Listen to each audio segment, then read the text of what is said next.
I want to demonstrate for you how to do cold stratification with your milkweed seed.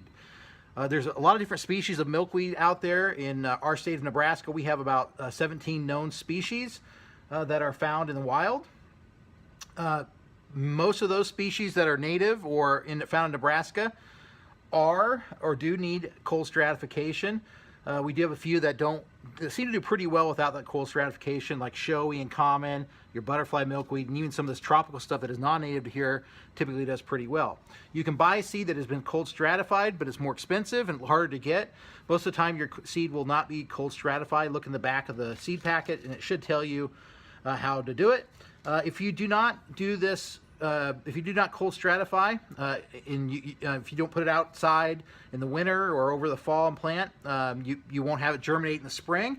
So we're going to do a sort of mimicked cold stratification using some substrate, which is sort of potting soil type sand that has no moisture in it. You can't take sand outside that is full of moisture and do this. And we're going to take some distilled water to put just enough moisture in here to place our seeds in. And then we're going to put this in our refrigerator for about 3 to 4 weeks.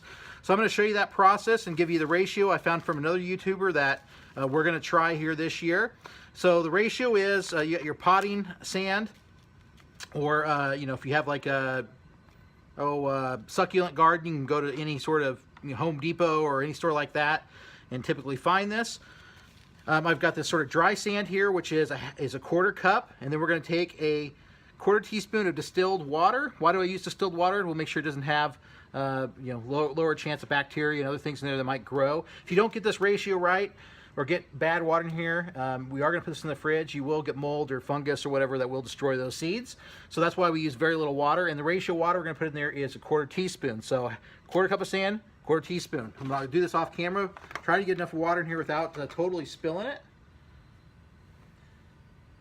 Okay, I've got my water here, and I've pre-measured the sand for our convenience here. So go ahead and put it inside there. So it seems like a super small amount of moisture, and it really is. You don't want too much in there. And we're going to mix that around really, really good. Realize the camera's probably going out of focus here a little bit. Okay, make sure it's all in there. Just very, very little moisture, okay? Now I have some World milkweed seed that one of my colleagues collected here last fall. Still got the little bit of fluff in there. You can put in quite a bit of seed in here. I don't like to put all my eggs in one basket, so to speak. So I'm going to put about 1/2 to 1/4 in here. You can see there's a lot of milkweed seeds. There's probably, I don't know, 50 there, 60 there. I'll put a few more. About 1/3 to 1/4 of my bag that I was given. Then what I'm going to do is I'm going to seal this up, get most of the air out of it. Okay, I'm going to mix up those milkweed seeds in there. We want contact so they remain moist and don't dry out.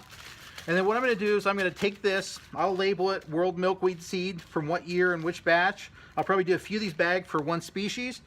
Label it with a marker, put it at the sort of middle or back of my fridge where it's fairly cold, and leave it there for 30 days. We're in April right now, which we're getting kind of late in the season to do this. So I'm going to do 2 weeks, 3 weeks, and 4 weeks, looking at these different packets and seeing what kind of, planting and see what kind of germination we get. I'm going to plant these outside of both indoors, in potting soil indoors and little Dixie cup type cups, and then we'll place them directly outside after cold stratification. I'm going to update and see what kind of progress we get and see what kind of germination rates we get. I'm going to try this technique. I've done it before and I've had moderate success, I guess, doing it, but I didn't have a really good sense of how much moisture to put in there. I've used peat moss and some other things, but I really thought this technique looked pretty good. We're going to try it out. And again, if you have any questions or comments, please let us know at bumbleboosters.org. We're going to plant this in our pollinator garden, hopefully, these seeds, and have some germinated little seedlings that we'll put out there at some point to refresh our milkweed patch that we have out there. But I wanted to show this to you and share with you, and hopefully you try it and get it to work as well. Please let me know if you have questions or comments. Thanks.